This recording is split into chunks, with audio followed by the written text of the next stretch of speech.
If Jesus defeated Satan and his entire army on the cross, as the Bible, which is the Word of God, tells us, what spiritual battle must we wage? The battle consists of fighting against the devil's cunning, who gradually takes possession of our thoughts to torment and distress us. The devil works on our mind to create false reasoning within us. He gradually establishes a stronghold around our mind. The word stronghold in Greek means to possess or to share property. This is what the devil does. He takes control of our minds. He takes possession of them. Our mind becomes his property.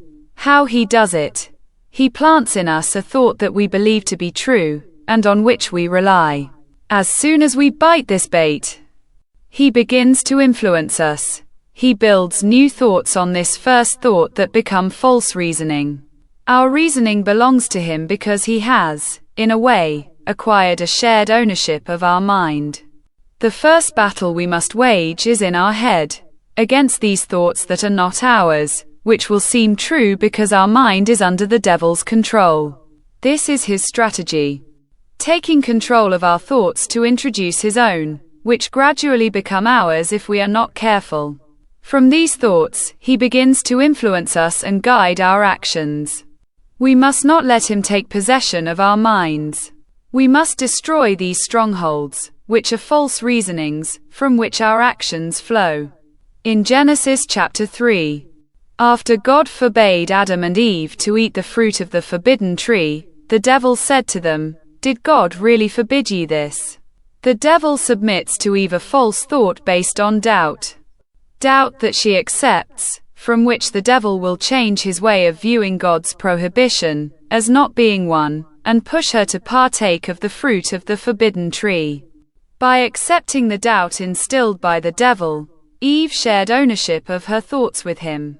Brothers and sisters, we must renew our minds and our thoughts, as St. Paul says in 2 Corinthians chapter 10, starting with verse 4.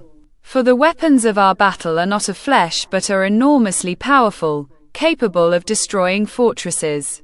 We destroy arguments and every pretension raising itself against the knowledge of God, and take every thought captive in obedience to Christ. When we have a thought, let us submit it to the Word of God in the Bible. Doesn't our thought go against His Word? Is it edifying, full of love, pure, honorable? Imagine being told that your life will be short.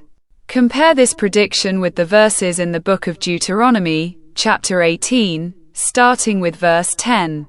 Let there be found among you anyone who practices divination, soothsaying, or divining omens. Anyone who does such things is an abomination to the Lord. This prediction about the brevity of your life is divination, in contrast to what God says to Moses here in Deuteronomy. Any prediction that is made can only come from the devil, who always opposes God's prohibitions. Disregard this thought, because the next thought the devil might inspire in you through fear would be to quickly abandon yourself to the pleasures of life, without taking the time to consider whether they are contrary to God's prohibitions. The important thing is to experience the intoxication of them, or to inspire any other erroneous thought. Let us therefore watch over our thoughts.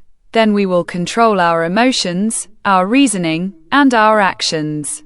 Let us confront our thoughts with the Word of God as soon as they appear so as not to create false reasoning that will lead us to commit evil deeds.